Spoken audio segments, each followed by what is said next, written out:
Over the weekend, MSNBC blasted former President Trump for weakening U.S. relations with Ukraine. Let's watch. Trump was installed as the president of the United States in order to weaken the alliances that were preventing Putin from achieving his goals. Alliances like NATO, our relationship with our European partners, our relationship with Ukraine. Trump was put in as a bulldozer. All right. Well, I know we all want to keep that Russiagate narrative going, especially in times like these. But it's harder to do because we know that it was actually Trump who sanctioned any company that helped Russia finish building Nord Stream 2 back in 2019. And it was actually Biden in May of 2021 who lifted those sanctions on Putin's ally, who leads the firm behind the pipeline project. So critics at the time called Biden's waiver a major geopolitical win for the Kremlin. I've listened to several of these scholars that actually look at who was tougher on Russia. One in particular, not a political guy at all. And he said, objectively, when you look back at it, Trump was actually really tough on Russia. As much as people want to say he wasn't, he actually objectively was.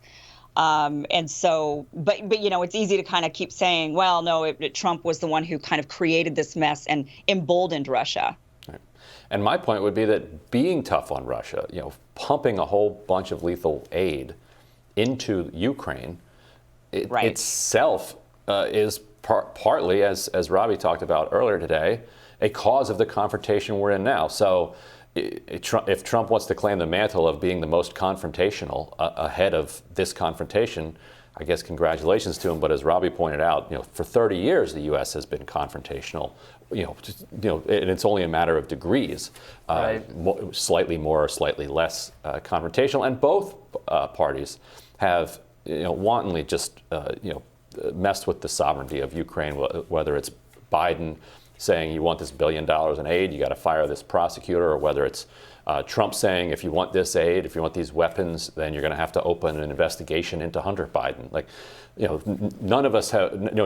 Neither side has been treating Ukraine with any respect, and just pumping it with more and more weapons, pulling it closer and closer to NATO, and here we are. Yeah, and that MSNBC talking head, she said, she clearly used the word installed.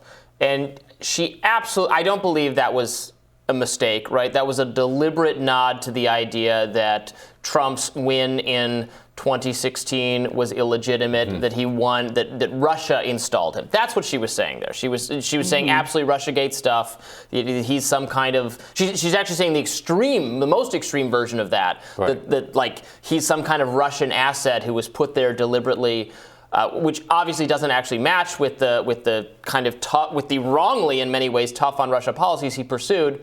But like MSNBC, they say, when it comes to 2020, right? You are dangerous and deluded and anti-democracy, and you are spreading misinformation if you call into question the legitimacy of Joe Biden's win. But then they're having guests on who call into question the legitimacy of Trump's win in 2016. How hypocritical is that? How unbelievably hypocritical is that?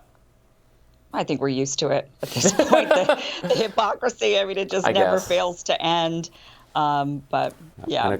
So according to a survey from the Harvard Center for American Political Studies, 62% of Americans believed Putin would not have invaded Ukraine if Trump were still president.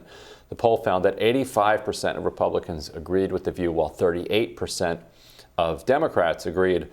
And this, I think, goes back to the madman theory. Curious for your take on this. Nixon famously said he was trying to develop a madman strategy which would, persuade the Soviet Union that he was so crazy that they better not try anything remotely expansionist because he might just fly off the handle and do something nuts. And I think that Trump kind of produced that feeling around the world. But the problem with celebrating that as a strategy is that Nixon was trying to gin it up artificially. Trump was being serious about it. Yeah, Trump is genuinely crazy. What do you want me to say? Right, so that's genuinely crazy. So maybe it forestalls Putin in Ukraine for a year or two. But I don't really believe that. Is it a long-term strategy to be a madman?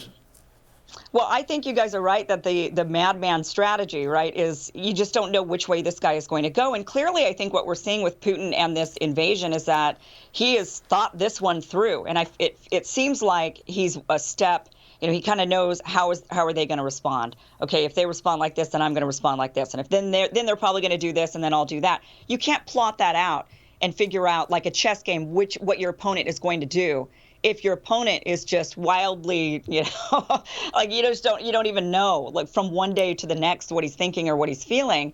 So there maybe is something to that if you just cannot even predict the other guy, then you just don't want to make a move until that guy is gone. And then you get somebody in who's way more predictable. And obviously, I think Biden and the team that Biden has put around him, especially since so many of them are from the Obama era. They were the deputy so-and-so of something before now they're, sitting Secretary of State or sitting Department of Defense. And so when you've got these people in there and he's already dealt with these people for so many years in a previous administration, it's a lot easier to predict how are they going to respond each step of the way.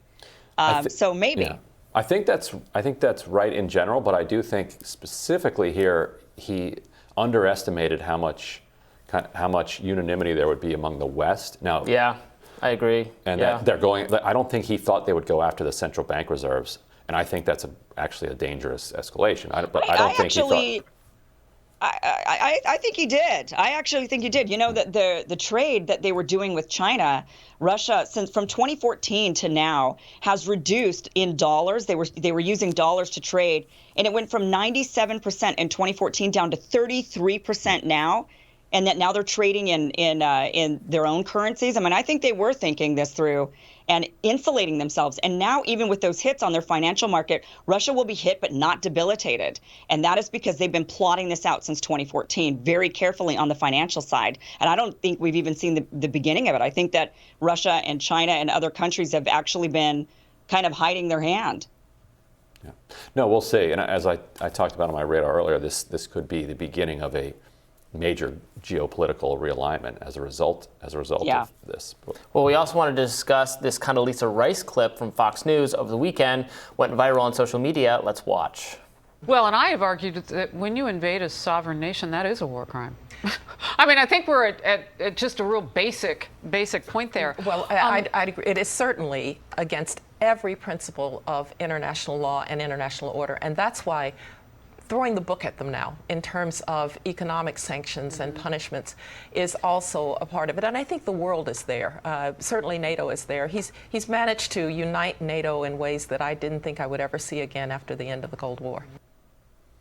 Speaking from some experience there. Let's go. Yeah. I think we're done, right? Jeez. Yes. What do you do with that? Solemnly nod along. A little country called Iraq. Right. But when people see that, they say, yeah, but Iraq was different. And it's always different. I mean, to Russia, right. Ukraine's different, right? Any country that invades, it's always, well, but this is different. And that is kind of one of the reactions in defense of Condoleezza Rice. And in this segment is them saying, well, but it was different. Iraq was totally different. But was it?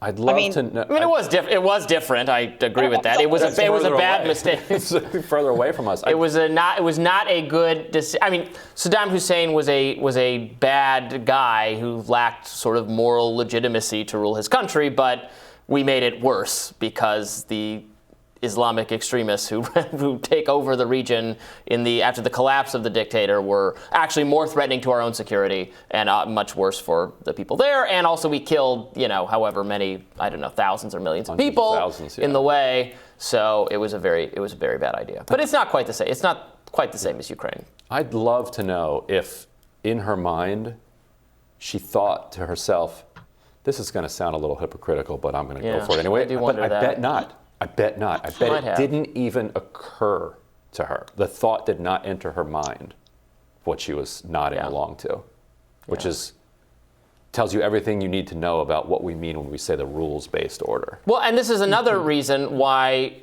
invading Iraq was setting a very bad precedent, even if there was more, again, I think it was a terrible idea and we should have done it. There was more moral legitimacy to the crusade, perhaps. But then you can't, or people go, wait, what? When you then condemn another invasion just along the lines of, well, it's a sovereign country. This violates international law. Well, what does that matter? People say, what does that matter? Because you violated that already. Yeah. We lost our authority to use that kind of condemnation, which is a shame. But I don't think I certainly think that there are times when you must invade. I mean, I don't know. I mean, I wouldn't sit here and say, blanket invasion is always wrong, right? Because there are times that maybe invasion is not wrong. Yeah.